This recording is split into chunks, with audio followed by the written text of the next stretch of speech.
Hey everyone, I don't know, I mean, we can have it on, but you can all hear me, right? Can we? Or would we prefer, for clarity's sake, this is better? Okay, alright. I guess it is, you get it. Anyways, thanks for coming out, guys. This is a poetry reading series. Oh no! Wrong class. This is field trip. I think you're all in the right class. You're all in the right room. But this reading series came about when I moved to this area without knowing anyone a few years ago. Stumbled into this wonderful, weird co-op bookstore and was like, I don't really know any poets in this area, but I know poets in other places, and maybe I can trick them all into coming here. And here we are now. I only have to trick some people some of the times. And the scheme has worked. So I'm actually really excited to host 4 of you will read poems this evening. I don't know whom. You don't know what you do. Léon, Pradeau, Mia Kang, sorry, I just got myself all mixed up. Wafaa, Mustafa, and Joe Hall. It'd be funny if I messed that one up. But all 4 are brilliantly talented poets and thinkers. This is also a very important field trip, since I am debuting my first attempt at swag. There's stickers. I know, this is so important, guys. Thank you. I thought about it really hard, and there'll be more, but right now we're starting with stickers. There's some in the back. I really would love you all to take some, and my dream is to one day go into like some weird bathroom somewhere in the city and see one. That I didn't put up. But you know, one can dream. So I'm really excited about all 4 of these readers. First up, we have Léon, who is a friend of Book Suey, which you all are at this point. He is also a French person living in Chicago who is a really big fan of Detroit. But you are. This guy, he likes it here. So if you give him a reason, he'll come back. I'll probably come back anyway. Yeah, exactly. Which we love. That's a good thing. He is a poet, he's a translator, he's a publisher, he co-hosts the Comportment reading series in Chicago. He's a busy dude. And he is the author of This Is It, and then a book that is a translation from the French called Super Liquid Water, which is a beautiful, beautiful name. And Léon does things he does a thing, only one thing, just kidding, that I find admirable. Period. No, just kidding. No. He only does one thing that I find admirable. No, especially in the world of experimental poetics, which is, he still finds a way to write very big-hearted poems that are also very experimental, in a way that is almost ethereal. So I'm very excited to hear him read this evening. So welcome our friend Léon.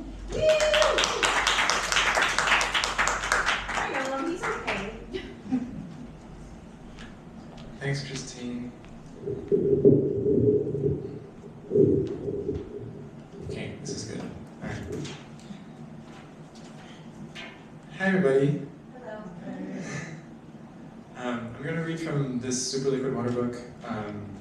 This is a translation from a French poet called Cécile Ménardi. I'm going to try to stay very straight in front of this mic, otherwise it will not get my voice. This is a book about a special kind of water that's more liquid than normal water. and I'm going to tell you all about it. It's going to be poetry and physics for you, a little bit of chemistry as well. And then after that, I'm going to read a newer poem that's just by me, that might be in my next book. As its name suggests, superliquid water was discovered when I said it was water more liquid than liquid water, and that affected every possible physical manifestation of water we could think of. How it flows, how it stagnates, how it evaporates, how we drink it, and how a single drop in the hyperductile way it spreads through your whole body can quench your thirst. How we swim through it, and how a single impulse of your feet against the wall of a pool filled with it would push you to the other side with no effort or leg stroke. However, with an excessive substance like superliquid water, no sooner do you formulate one of its properties than it starts to provoke an inverse reaction. And in an instant, the waves are ideally reabsorbed at the surface of the water and around the sentence which had produced its motion, as if it were simply liquid water.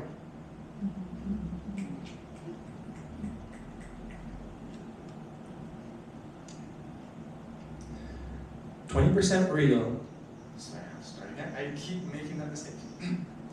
20% virtual and 80% real. I'm whispering in your ear about superliquid water. I'm telling you that I'm basically made of it. That is my most blatant defect, making me so different from other women, evidentializing me.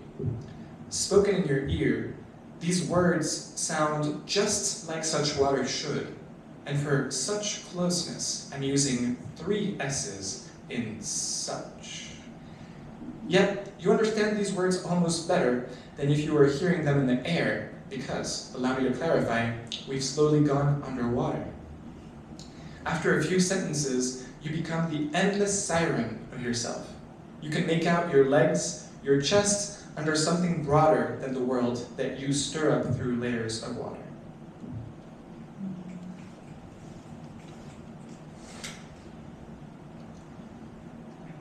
Is superliquid water really so concrete or so abstract?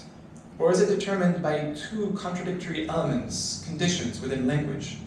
Does it only run here and there in the bed of this contradiction, limp, immaterial, and scintillating in a secret tryst?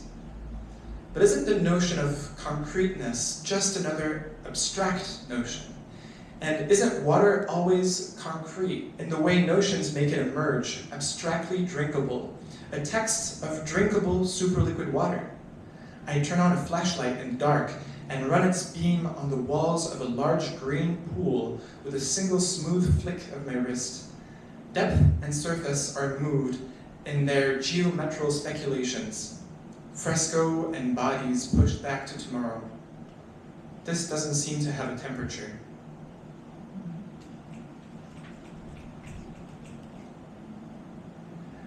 I bathe in the bath of extreme possibility, stepping sentence by sentence into superliquid water.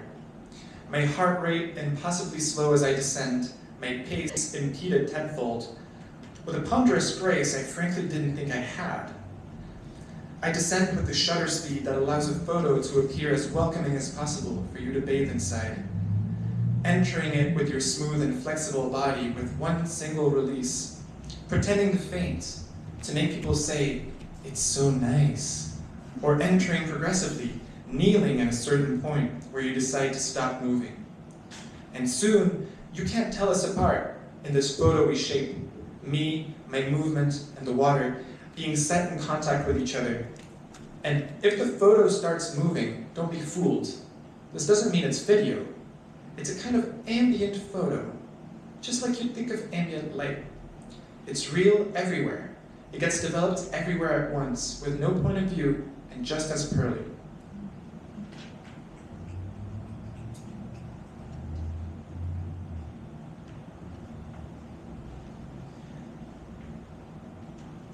Bodies plunged in liquid endure an upward thrust whose intensity equals the weight of the displaced liquid.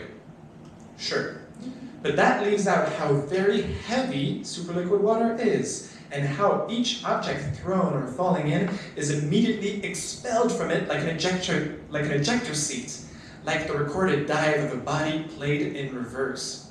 Chairs, couches, washing or sewing machines, dishwashers, cars, tools and vehicles of all sorts are flung into the sky blue, differently in Venice and Marseille, and suddenly you're missing the whole temporality of the scene because of a stupid calculus of physical buoyancy. Mostly you're wondering why this whole mass of water doesn't also rise back through the chasm the body tore as it fell in, and why it doesn't evacuate along some immaterial line on its own. You no longer dare to speak about that, for fear that your words too will come out in reverse, saying, October read the earthen ring afloat.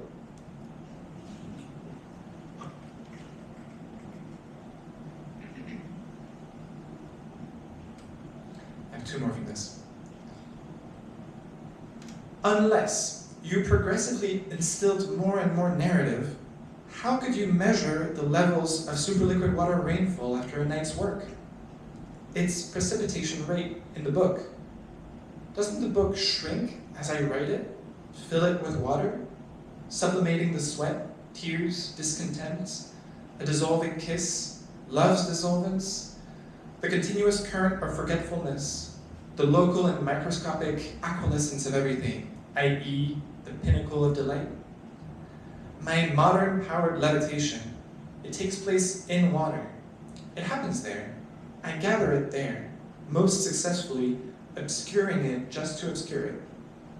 Just remember, there are some who die before having learned to swim, and it can be from drowning, or also not.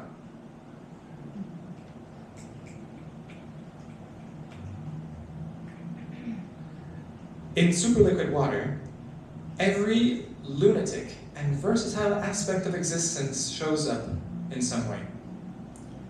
You don't know that. You're dead, and you're still moving with the help of a kind of snorkel that lets you breathe in life itself, absolutely vertically. Life comes down to you wholly vertical.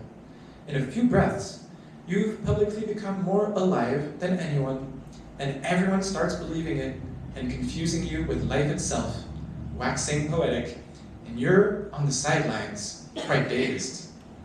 These must be the circumstances for you and life to be mixed up, to be dead, and for superliquid water to start the beginning of this revelation.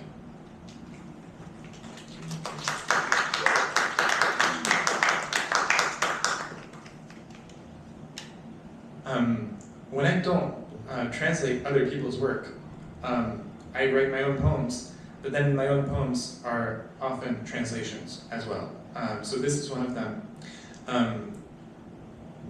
You might have heard lately, because of the NBA or the World Cup, a lot of commentary about sports, people commenting live about other people's movements and actions. So that must be familiar, hopefully.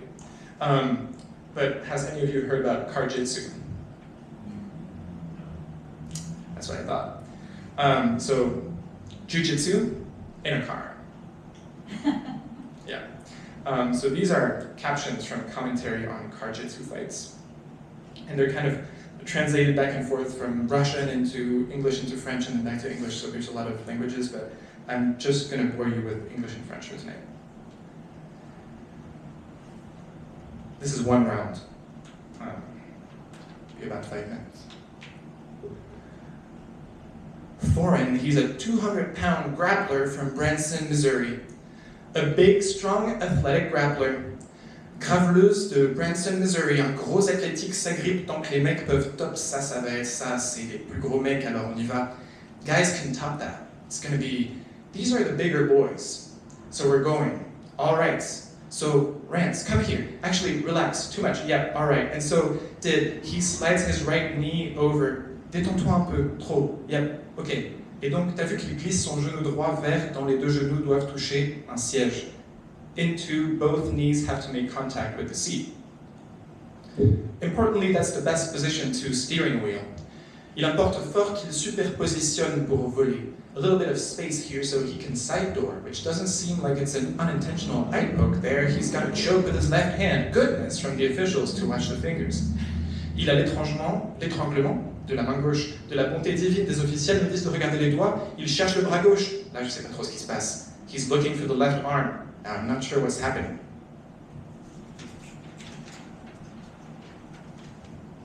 Either dragging deeper in the other chair or the passenger door side, and I'm not sure what kind of strategy, not sure it's going to work. Soit tu me dragues plus profond dans le siège, ou en retrip côté la porte passager. Et je suis pas certain de ta stratégie. Pas clair que ça goupille, mais for him, but you know he's trying. Accelerate on the car side and reset.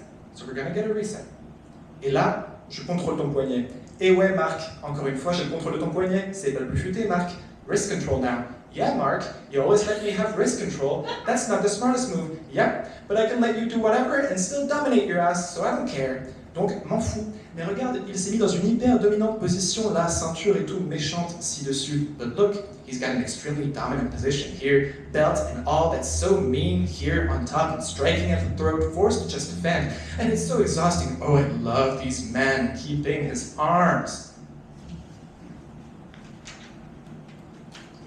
La viande de tous nos hommes, ergo, tous ces kilos de chair à canon se retrouvent somewhere around 520 pounds of man meat in the front seat of Toyota Scion. This is trying to become stars. Both these guys, him in this spot, yeah, oh, this is tough. Des Américains qui deviennent des stars, c'est des mecs dans ce spot. Ouais, là c'est chaud un peu dans la Toyotation, la puissance du cheval et le total craquage. Inside of a Toyota Scion, there's much neck crank right now. Panic, little bit of a neck crank. He's going to go ahead. I don't know if he wasn't. Oh, we've got a quick guillotine choke and it looks like this. Je sais pas s'il est là. Et oh, ça y est, on se retrouve sous la guillotine supersonique et celle-ci nous ressemble. Puis l'importance d'être au-dessus et dans laquelle survivre dans le dessous. Et puis peut-être. And then it comes to being on top, having to survive from the bottom. And then maybe it's a great idea to keep some energy down here, go for throats and use their mind. After work, you give it a head in which position to strangle. Et utilise ton esprit ici. Ensuite, après le travail, il donne de la tête. Et dans quelle position? Il, ok, elle. But I can't see. I can't, Mark, from the other angle. Mark, you can't. Or can you? Oh, it's all good now. Yeah. Je vois depuis l'autre angle. Eh Mark, tu vois toi? Tu vois non? Ah, ok, ça y est. Putain, c'est rapide. Donc c'est chaud, yeah? Tu le ressens, mon frère? You're feeling it. Oh, it gets hot, it gets cramped. But it's fun, bro. It's fine. He's got tight. He's in. He's coming in deep. Yeah, here. He's kind of step over and mount. He's reach over here and grab this shoulder strap. Mais c'est fun, bro. C'est fine. Il est contract. Il est in. Il va profond, là, il y est. Genre, monte sur la monture. Il l'a atteint par là et attrape le shoulder strap. He's in a hugely dominant position. Jump on him, and him has not been in this car, getting smashed against the door, and that's going to be the tap right there. Il est dans une huge position, top, saute dessus, et il n'a pas été dans la voiture. Théma se fait démonter contre la porte. Final baston entre qui peut finir de branler la cheville. This is a big battle between who can, is now jerking on the ankle. He's in trouble. This ankle, he's abandoned the seatbelt, and now he's looking for some sort. Il cherche une sorte de mon Dieu le plus efficace. C'est son pays. Et là, c'est la capote. Et puis voilà. My gosh, tonight most effective has been the here. And there's the cap. Wow. And just like that, he won the first round. Thank you.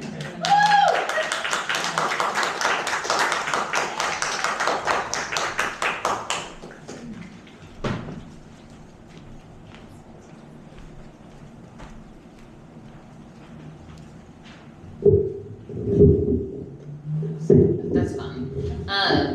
Thank you, Léon. I think there's a very American sentiment, which is that I share, that I love it when Europeans or other people not from America do what America has. That it's just one of the things that universally I think we can all agree with. Fractured times, and also. There are also the poems we read, so thank you. Next up we have Wafaa, who is a poet, from around these parts. So she has taught writing at Inside Out, Citywide Poets, and the Arab American Museum. And not to psych you out, but whenever I mention your name to other poets and people whose opinions I respect, they all say something to the effect of like, she's an awesome poet. So, I'm pretty sure, but I can give you a full list of names afterwards if you'd like. But I'm really excited to hear you read. So yeah, wow.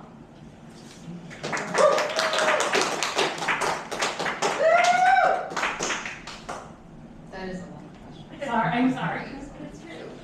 Thank you, I appreciate it. Thank you for inviting me. It's been a long time since I've read, so my knees are a little ignorant. The series of poems that I'm going to read are from a section of my unpublished manuscript. And the title of this section is Footnotes in a Mirror. They grapple with Arabic morphology, linguistics, as well as English. So there are literal footnotes in these poems. And I was asking Kat earlier today how I should read them. So we'll see, we'll find out together. The first poem, Al-Falaq. Al-Falaq translates to the daybreak. It's the 113th chapter of the Quran, invoking the god of dawn to protect the spirit from prevailing darknesses and hidden malevolence. When the child's logos pluralizes silence as a poetics, you, like Shuru, remember anything is, nothing also.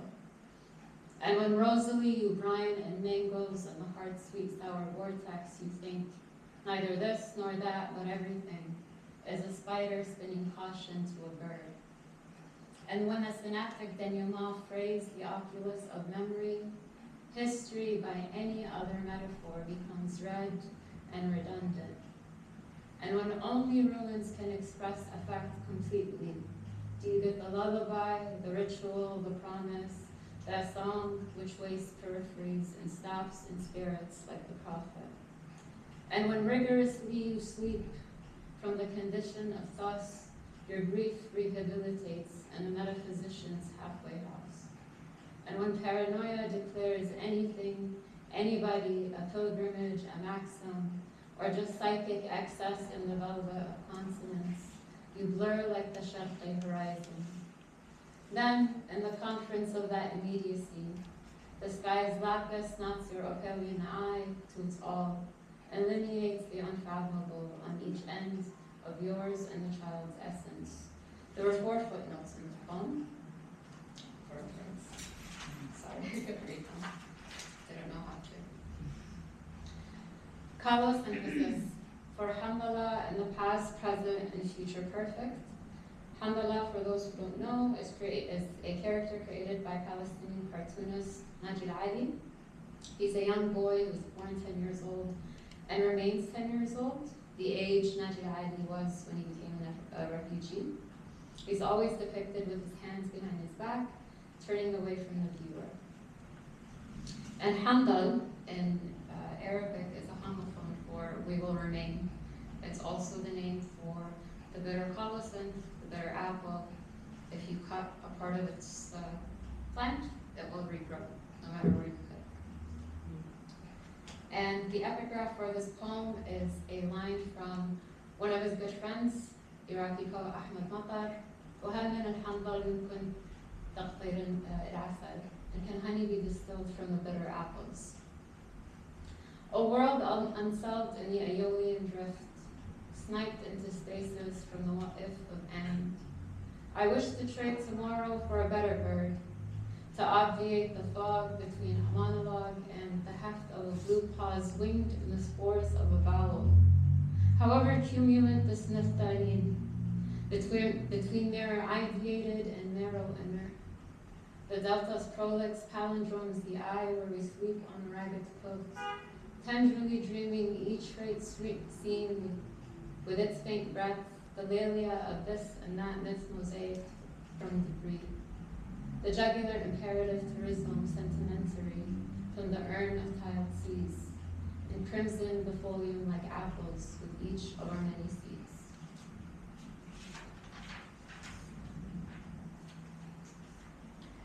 Footnotes in a mirror.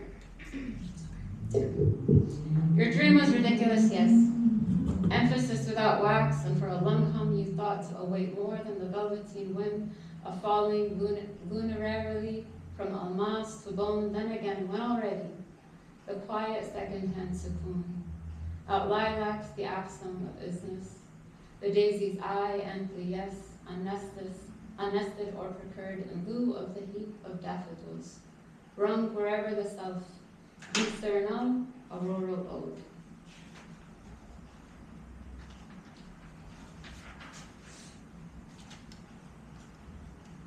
Two toward a perception.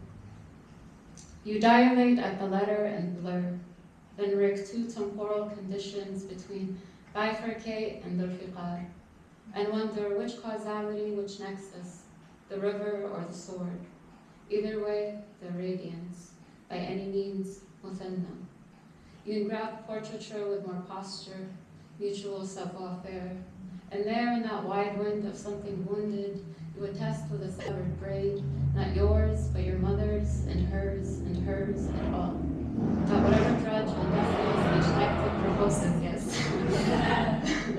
Whatever synthesis protests by and beyond a meadow, the ordinary still threatens with concept, economy, inflating always the bride's share of coils. The present question keeps advancing, her presence kinematic. What sense had the season when the extent or parts that is folklore from fruit? Wherever there is constant torsion, you tell yourself there's a fluent rope, some wisteria. The advent of everyday somehow opercular, nested in an asterism growing avidly in the sleep of mirrors, compounding language with anil. Monologic night, its ultraviolet kehed, billowing scarce the linen between snow and moon, lapis and magma, sky to molten core. You with votive eyes, I at the letter, blurred.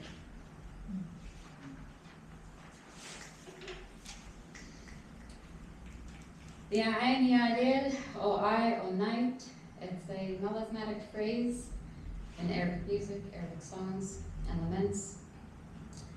There's an epigraph from an Iraqi singer, nicknamed the monologist, Aziz Ali. الرقعة صغيرة يخلق الله والشيء كبير. يا ناس الإبرة ما تحفر بير.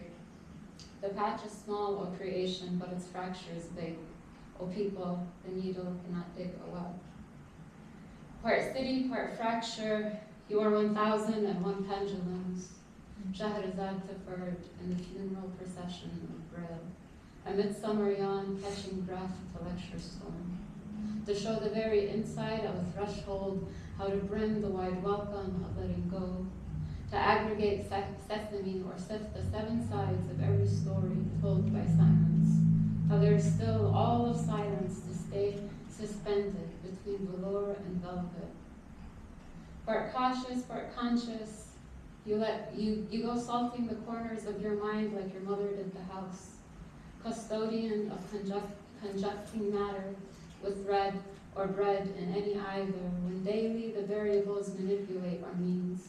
The brocade of never, untethered in her shoulders that cleave echoes from odes with the same letter in every neither. But data is still a mass noun, with an eye and an ear, and a mugshot for a name. Part loyalty, part death, you odyssey toward a late maqam, to emancipate the word after from galleries of loss where you say nothing of the garden in 3 acts, and so accomplice fate. Her eyelashes, a wire wound that can milk steel from winter, yielding and prone to everything our God swears by in the time of time, until eventually and only your mother and the tree, the night and our unprobed eyes.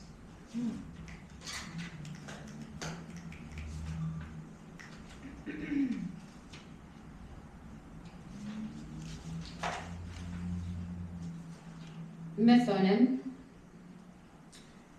This is a poem about my name and the story of my name.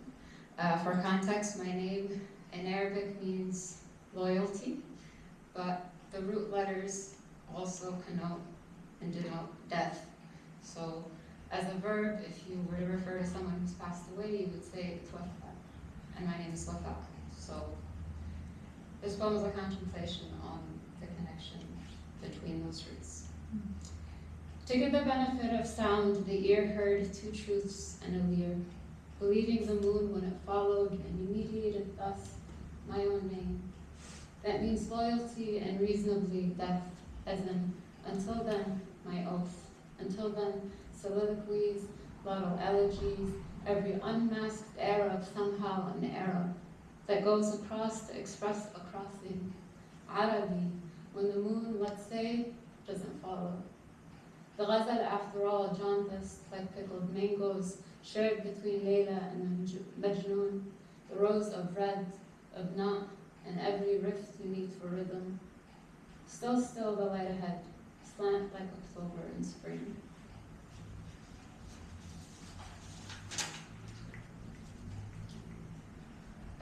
Intilaq, the epigraph for this poem is a senfo between a supplication recited by Moses and Teresa Hakiancha. Moses prayed, my Lord, may I write words more naked than flesh. Uplift my heart for me, make my task easy, stronger than bone, and loosen the knot from my tongue, so people more resilient than sinew, sensitive than nerve, may understand my speech. Before itinerary, memory cast a gesture, the sleight of an empty hand, the khamsa, a pyrrhic gaze. For each finger, index recitation, close and release your word-ridden grip, its understanding of what is and isn't the song of fate.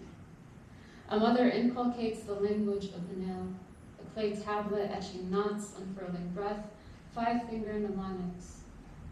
The murmured lyric that supplants divine silence, with her derivative sun compounding mud and the blend of certain mercy, the mother tongue frenzies, caves with leaner roses and greener crops. Sybil on the sabil of doubt thinks not to speak, but to singe emerald from coal.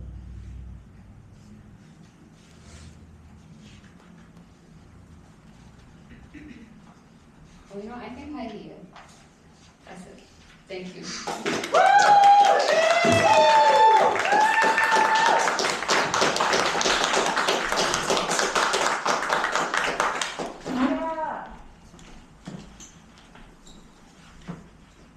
Thank you so much. That was really lovely. Sometimes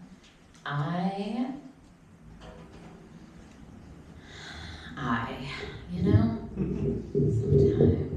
just need to assert and make a lot of noise with the microphone. So, next up, we have Mia Kang, who is a poet and performance artist currently living in Philly, which is short for Philadelphia.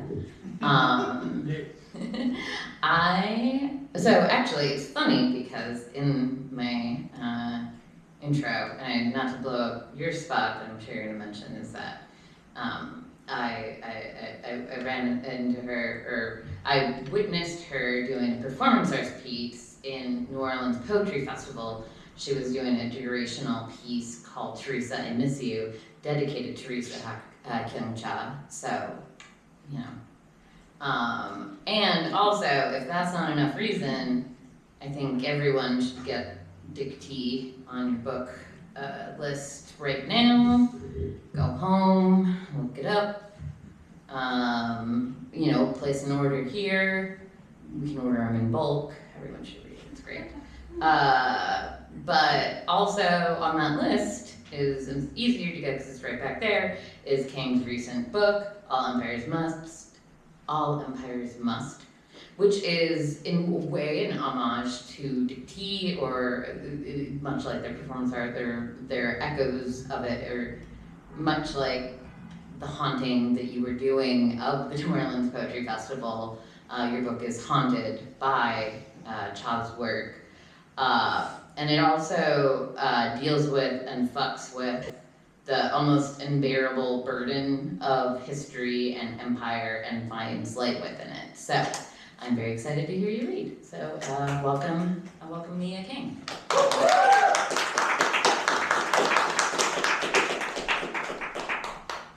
I'm tall, so this is fun. Oh, great. Thank you so much for having me. I'm gonna peek at the time. Okay, as always, I'm like somewhat disorganized about what I'm gonna read, but this is my book, All Empires Must. It came out April of last year from Airly Press, which is a little teeny tiny collective press in Portland, Oregon. The cover photo, actually, this is an image of swallows in murmuration over Rome, and it happens to have been taken and donated effectively for use on the cover by Teresa's widow, Richard Barnes. So I'll read a couple from the book, which is in the back. And it's, the book is in part a retelling of the myth of Rhea Silvia, who was the mother of Romulus and Remus. And it deals a lot as well with Roman art and architecture and the kind of seduction of imperial aesthetics, shall we say. So I'll start with this. So I bought a little city. The title is from a Donald Barthelme short story that you may know, which is about Galveston, Texas. So I bought a little city. Rome made a deal with the surrounding areas. Let's be friends, said Rome. What is friends, said the world. An engineering feat, said the city. Bridge here, road there. Listen, we've got concrete, a subtle command of long, i.e., strategies of substitution within syntagmatic strata. Lose your conjunctions, gain the virility of proper nouns. An encounter, if you will, of synonyms in which the plot points lead us from your eye, mother in the garden, books on the shelves, to mine, your spoons and fields and daughters suddenly singing with force, Rome, Rome, Rome, Rome, Rome.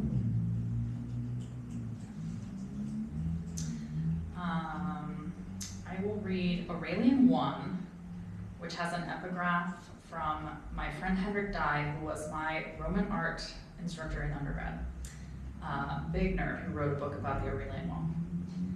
So I view the Aurelian Wall as a leading protagonist, also a Knicks fan, which is intolerable.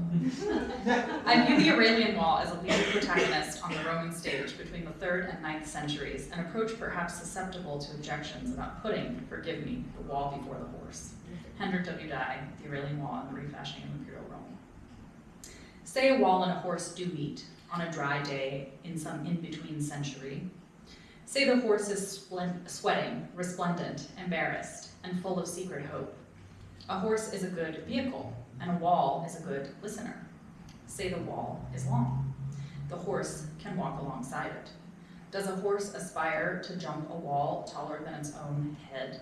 A horse can be a heart in a poem, or at least at the heart of the poem. Its tail flicks, brushing the wall. What is it, horse?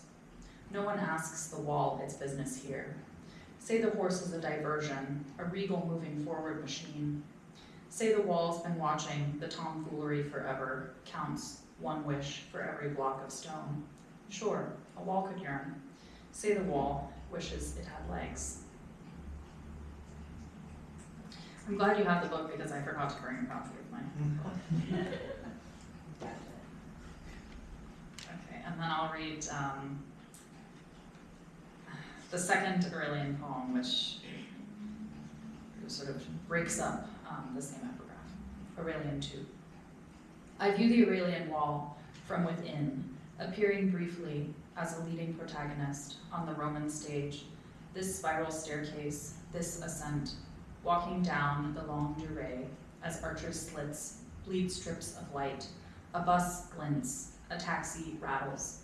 Between the 3rd and 9th, dreams I felt, centuries and approach, became perhaps susceptible, grew hot, got lost. I found myself giving in to objections, catching glances, sensing evidence, symbolic warnings about putting myself, forgive me, the wall the obstacle before the horse. And then I'll read one of the Rhea Sylvia poems. Which one? I guess I'll read the first one, which is called Rhea Sylvia Buried Alive, Figure to Ground. A whole body becomes nobody. A nobody becomes a body of earth. I was a ruled body with lines wide enough to write between. Virgin, lover, mother, dead. It doesn't matter which version is true. Mars comes inside and the body fills with another body, then another and another. Mars comes inside and the wax body melts at the touch of bronze. Where the kiss was, dirt fills the cavity. Where the words were, earth. It happens gradually. Who digs my grave? A command in the early morning. I stand at the lowest point. This is what digging does, lowers the earth relative to itself. A hole transforms the surrounding surface. All this you see now is only one version, says the whole. The whole body writes itself into the hollow. A man's hands lower me onto my back. In no version do I ask for otherwise. Let me go, says the whole body. I close my eyes against the light and receive a blessing of dirt. I receive endless blessings over every part, ankle, kneecap, hip bone. I can bend like anyone until the dirt is too heavy and I warm to stillness. Last the face, mouth, nose, eyes. A body learns slowly. It still tries to respire. The dirt itself is made immaterial, since the lungs understand only lack. To gasp in anticipation of relief, that's the whole body in love. I die, I die, I die. I was a ruled body with lines wide enough to hold my ground. I was Mars's nobody until I ruled myself out.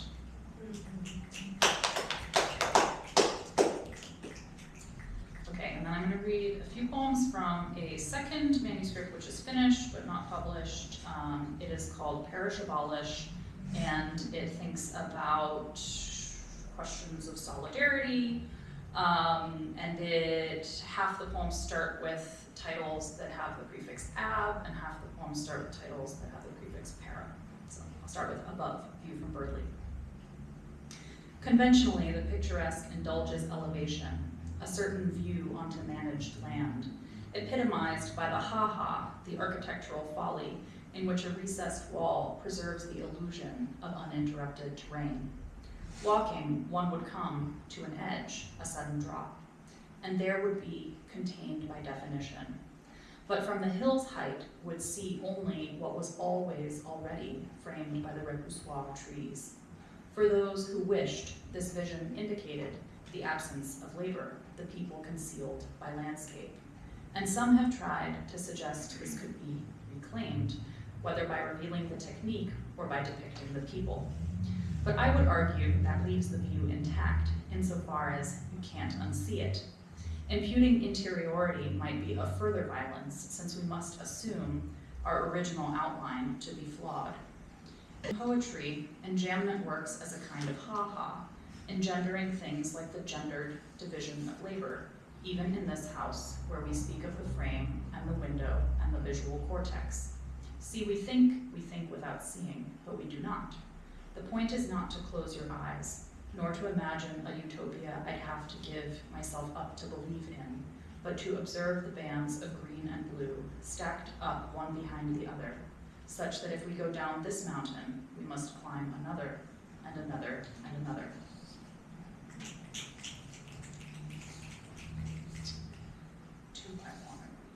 Nice poem. None of these are nice poems. They're all kind of mean. Okay, I'll read Castigo de Dios, Hudson, New York, which is for my friend Michael Martinez. Shouting in Spanish, the workers toss plastic paper pulleys out onto the grass. A trio of bay windows frame the descent. Michael called me, feeling his mortality. Don't worry about me, he said. Make David famous. I refused. In David's paintings, all the men have wings or tails. His weakness is words. They appear where they shouldn't. Writing history, I tried to explain. Your work, the workers. What I mean is money. David leaves a voicemail. I always think of you with purple orchids in your hair. A museum asked permission to print an image, then never paid him. We adjust the viewfinder. I had a bad relationship. My lover floated down, crushing me. There's no saving grace. That's not a good investment. Thank God he will die anonymous. They both will. And then I have this funny thing in my life where I write basketball poems. I'm really glad you read hard jitsu poetry. So let's see. Yes, okay, I've become a big Sixers fan since moving to Philly, and I'm now the official poet of The Rights to Ricky Sanchez, which is a 76ers podcast, which is one of the silliest things in my life, but I love it. So, recently, Nicolas Batum, speaking about Tyrese Maxey in an interview, gave this quote. He said, "If I have one regret, I wish I could have played longer with him." So this poem is called "If I Have One Regret." We were all failing in the middle. The arc of the thing had become unwieldy. If I have one regret, it's confusing.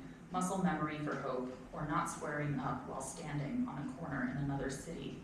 The need to return home, its bounds exclusive of spectators, no matter how close courtside might be. One might get fallen on, but that never means you're in the game. No one really forgets how to shoot. What we know is so rarely shapely and in hand. I had to love whom I loved, and if I have one regret, I wish I could have stood a little longer with you as we let it pass. And then the final poem is a short one for our outgoing general manager, Dylan Mori. I miss you already, man. It's called GM Elegy. I mourn more than I mean to. Each ended day I lost like a limb.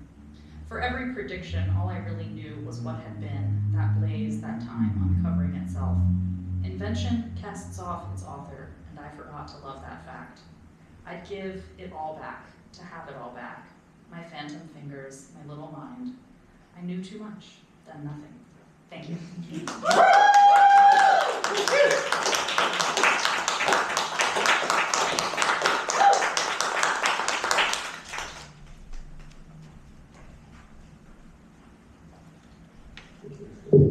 That was great, thank you. And I have this like pet theory about like poets and basketball. There seems to be like something. I mean, you know, like JJ. Mm-hmm.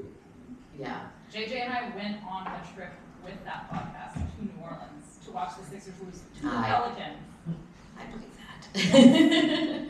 The Pelicans. I like it when sports teams have like really appropriate, you know, like the Houston Oilers, like very regional. Yeah. The Pistons, like Pelicans. That's a good one. Just have fun with it, you know. Like the Utah Jazz, just really appropriate one. Anyways, last up, we have Joe Hall, who is a I know, shocking. He's a poet and educator, and whose book, one of many, is Someone's Utopia, which is really good, guys. I thought I knew what the book was going to be about, which is funny. So I kind of went on this little digression in here about like how no one really knows what books of poetry are going to be about because like we don't really do blurbs and like we don't really like write marketing copy on the back of poetry books and like how do you tell what a book's about by reading like blurbs from a bunch of poets you know? You never know what a book of poems is going to be about. Anyways, but I was wrong in that instance. If you haven't read it, I won't spoil it, but I think that a thing that is true of him and all the poets this evening is that there is kind of this preoccupation with place, but also this like idealized place and like the place in history and empire and you know decay. I think there's so he is also the author of many books of poems, besides that one, and several of them are in the back. Most of which are very interesting, interested in, a lot of radical working class politics and unpredictable poetics, which is a hell of a combo. So, welcome, Joe Hall.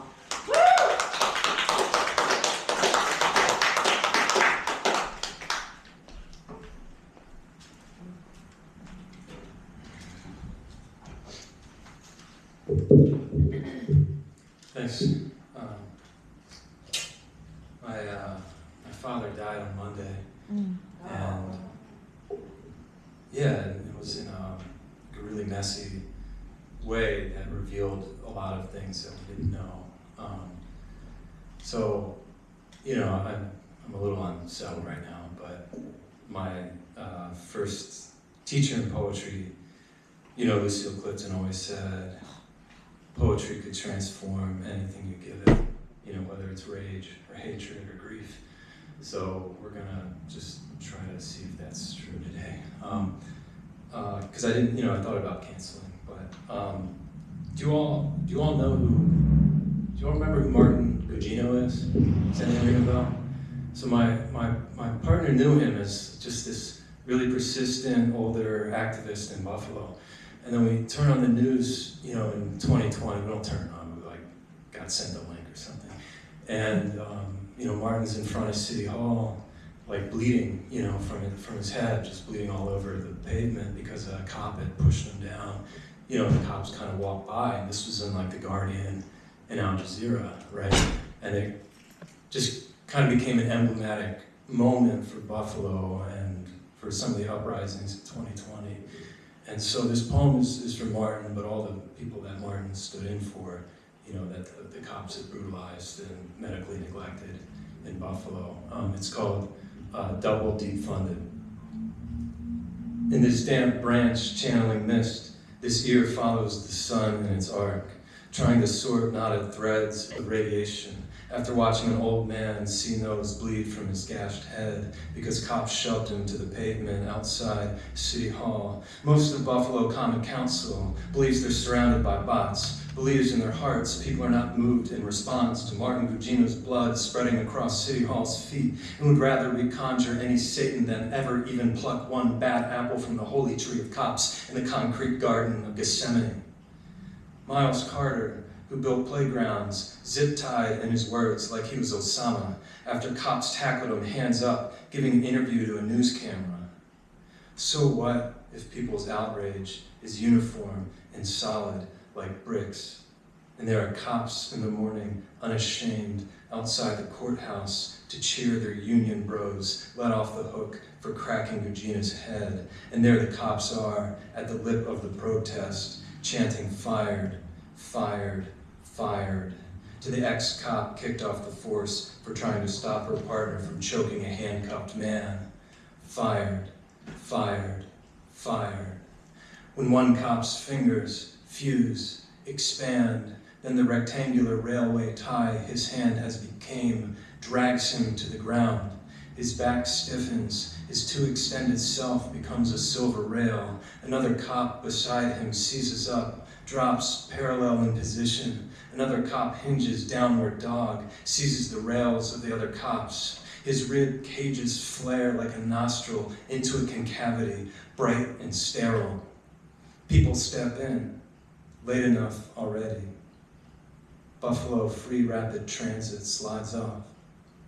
The courthouse, empty as a daydream, the kind of thing that did not happen. So, I'm reading from this book, Buffalo Free Rapid Transit, and that poem is why it's called Buffalo Free Rapid Transit, and of course there is no Buffalo Free Rapid Transit. But in honor of transit, I did take a train here, and then a bus, and then the bus dropped me off in front of a big porno theater, and I didn't want to wait for the transfer for like half an hour, so I walked for 3 miles here. So I'm a little red, and my brain is a little cooked. But we'll just see what happens. Next up is a longer poem, about the great mystery of wage labor and its conquest of our time, with Buffalonian characteristics. It's called Ekpyrosis, the watershed, for Samuel Delaney. So I go, seeking the crystal wave in the cold of night. The tree below the piling watershed. The altars made of chalk. The moon, a child keeps.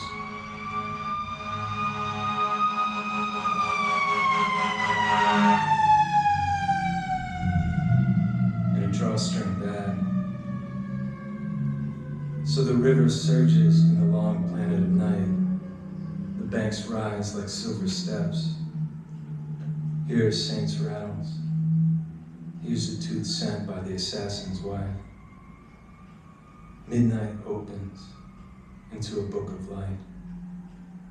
The book of light opens to hills following hills. They do not burn. They are fossilized forests that are tokens to a game played in the lost language of time. A wave in the mirror of night. Which is not the city at all, which is there with its crowding houses, where if I were to say a mist leaps from the utterance's ashes, and we were to drink that ashen water in the final dream of difference before the morning of fire, if the hospital is the university, as the prison is the train, or the Buffalo River running where it is entombed and running, to meet other waters and gathering with everything has been made to take. And if I should say, everything streaming from you will be dissolved into dirt and water, running to other waters that have run from you, as our flesh streams and will stream. And if the final dawn arrives like a river or train, you enter to take your place. Where if we stay in this long and silver night, the moon does not need to break open like a great green blister. The string holding the lemon of the sun aloft will not have to fray, where we stay with this exhaustion, into the waters of this city, with the deranged molecules of the Buffalo River, if we run into the swift and drowning Niagara, into the swift and drowning ashes. Walking the Buffalo's golden corner for half and half, in the sand, in the dawn, in the banner, the sand of the day, putting the car in drive, hands where they always arrive, on the wheel to work in a river of Buffalo's late-blown rain, which begins to gently, finally, tug at your boots, as it flies towards a storm grate. As you walk down Delavan, as the sun rises, the sun becomes more silver. As you pick up the sponge to apply to the clock face of yesterday's plate. As in the cellars of a mountain, the private dawn arrives. As the martyrs, representatives of the state turned and unmarked tombs tremble, the shower you took already soaking your clothes. As you glance wildly around the kitchen, at a tomato on your cutting board as big as a small pumpkin. As you think of them in the holy shell of their dreams down the hall, but it is too late. You gotta go. As the rivers below the rivers meet and rise in a silver welter, as the sky begins to ring, as the river you are shedding lids, wrappers, cellophane, and carven hair, prayers, and look away from what is to come, as you arrive at the gates of an unholy planet. In the horses in the river, and the pounding of the water, and punching in the digits of the clock, and cutting stems off 700 broccoli bunches, wrist by wrist by wrist by wrist, in the foam exploding over what it makes to the shore, and hit that vocal smooth over the top of the tablet to say, everything is going good in this transaction, and the colorless candle of the dawn, and the glycerin taking and refracting, and the soft rolling away, peeling apart color from color in an array, and the time 7 into now, already in the way, the task app's ding presses the sweaty hand into the hypnotic wheel of the blender, and the deer in the river, and the hare, and the sprinting of the calcified bear, and unplugging 40 pounds of carrots to cradles full of scarecrows in the IKEA in the middle heart of the moon, and the showers of ice chips, the water that is leaving this earth, and gassing up a chainsaw behind the backs of the armored insects of the state, and the ocean touching the ocean, and the ocean beneath the sea, and checking the stats, and bearing the meds, and tossing out the bag glossy with what a body could not contain, and all one's beautiful nest of thoughts of the tides of one's feelings paid as a wage, and someone else's dreams snatched at and slung back in the driver's seat under the two closed cars of a parking lot, and the recombinant currents, the water main burst would have been safe, and the cataracts of fire, the burning rivers of time, the burning lakes and hills of time, the jumbles of letters and keys, millions of fingertips spatter into the dawn that breaks through the dawn that rivers that breaks through the dawn, the rivers that break through the dawn that breaks through the rivers in this empire of time.